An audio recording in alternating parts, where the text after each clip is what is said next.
If you guys enjoy what I do, be sure to hit that like button and subscribe. It really helps the channel and it's free and easy to do.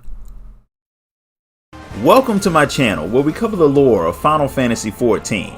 We cover the stories both big and small, the epic and the cute, the silly and the tragic. I hope you all enjoy the ride, and welcome to the Chronicler of Lore.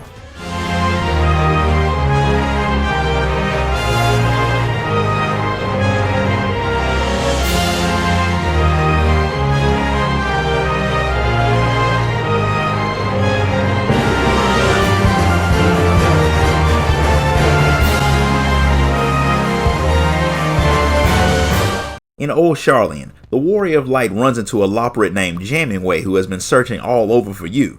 She was the communications officer on the Ragnarok, and she needs a bit of your wisdom. A few days ago, she decided to send a probe to Ultima Thule to study the environment. It wasn't supposed to be anything complicated, but a little while ago her probe sent back a distress signal. Any distress signal from Ultima Thule should make you very uncomfortable after what you dealt with there. It definitely made Jammingway nervous, so she was getting ready to head back there to check it out. But she's a communications expert, not an adventurer, so she wants you to come with her, something you're more than willing to do. When you get to the dock, the Ragnarok is already prepped and ready for the trip, and this time the trip won't take nearly as much time or ether.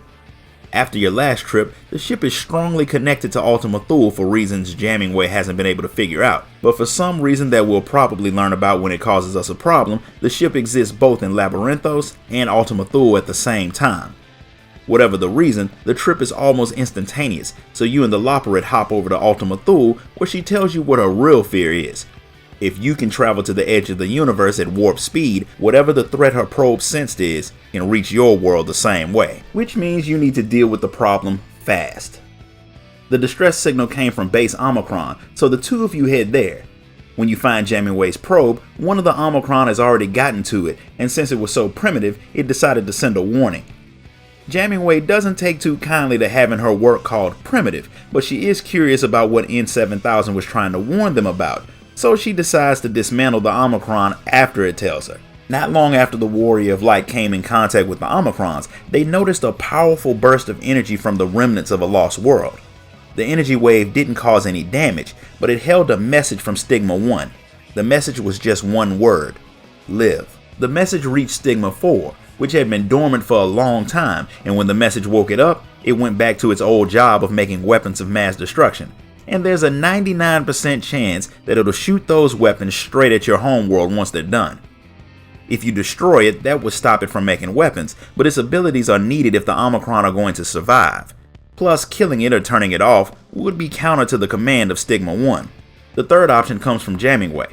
If you can prove to Stigma 4 that starting a fight with your world might be a bigger threat to its existence than just leaving you alone, then that might make it change its mind. N7000 thinks that's a viable solution, and it does have the ability to rewrite the memory banks of artificial intelligences, so it could hack into Stigma 4 and make it think that its attack would lead to their extinction, which would make it call off the attack entirely. But if it's going to do that, it'll have to enter Stigma 4's mind and use a dimensional manipulator to create a simulation of a war, and you'll have to fight your way through that environment and make sure Stigma 4 tastes defeat. These Omicron have a real fascination with sticking you in virtual worlds, and N7000 is overly excited to finally be able to fulfill its purpose, which means the thing has never actually done this before, which means it's very likely something will go wrong. It also reminds you that just because you're going into a virtual world doesn't mean you can't die. Because it needs to be done, you dive into the simulation of the Omicron's war. They had depleted all the resources of their homeworld Alphatron and were on the brink of destruction. Some of them thought Alphatron could be saved, while others wanted to take the resources from other stars, so a civil war broke out. Back then, Stigma 4 was called Alpha 4 and was a part of the group that wanted to invade other stars, so it was building a lot of weapons for that purpose. It also built some powerful things to act as bodyguards. Naturally, you have to fight your way through them. The faction that wanted to invade other worlds won, so they invaded their first world, a place called Gordona. Their goal was to get their resources by any means necessary, and while the Gordonites had a lot of advanced technology, they were no match for the Omicron.